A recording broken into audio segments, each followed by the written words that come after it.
I first encountered National History Day as an 8th grade student. I was involved as a student at Wissahickon Middle School, and a teacher said, "Oh, there's this contest, but I don't think anybody wants to enter it." And of course, I didn't like being told that I couldn't do something, so of course I had to try. And I continued to compete for the next 3 years, earning berths at the state contest, and my last year I was in the finalists and almost made it to nationals. Not that I'm bitter. As a student, National History Day really pushed me to argue, not just to tell what happened, but have to explain why it happened. And that was something I had never encountered in any of my classes up to that point. And I thought I was going to have a different career. I thought I was going to be a journalist. I found myself coming back to history over and over again, and I ended up as a history teacher. My first experience with National History Day was when my daughter won. In 1990, we were living in Minnesota, and she and 3 friends won the senior exhibit level. And they did their project on the way we wore. The theme was science and technology, and they studied the impact of technology on fashions for women from 1890 to 1990. I think for April it was the traveling and the experiences that she gained, the self-confidence and self-esteem. I think the research skills are crucial because you need those both in high school and in college, which really got her ready, studying primary and secondary sources. April now lives in Massachusetts. She's a mom and a wife. And I think from History Day, she always said it made her want to go to school in the East. She ended up in the Southeast. She went to University of North Carolina at Chapel Hill. She is a freelance writer and illustrator doing children's books. And her favorite are, of course, history books. Well, how I found out about National History Day was on the first day of 8th grade. And I've always wanted to do a project on the Underground Railroad. And I thought, this is the perfect opportunity for me to do that. I think from an academic standpoint, I saw her grow as a confident student. I saw her question beyond the simple 3-word directions.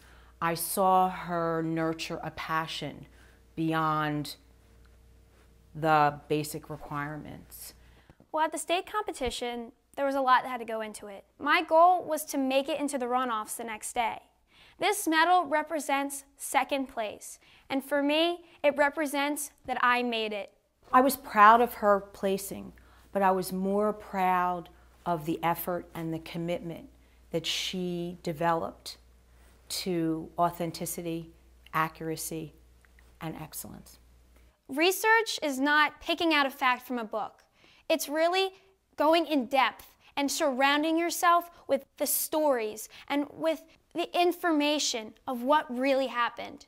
And although the topic was historical in nature, I think that she has gained such valuable skills in disseminating information. But the main focus is you learn to believe in yourself and know that you did it. She's gained confidence in herself, and it's made her fall in love with learning again.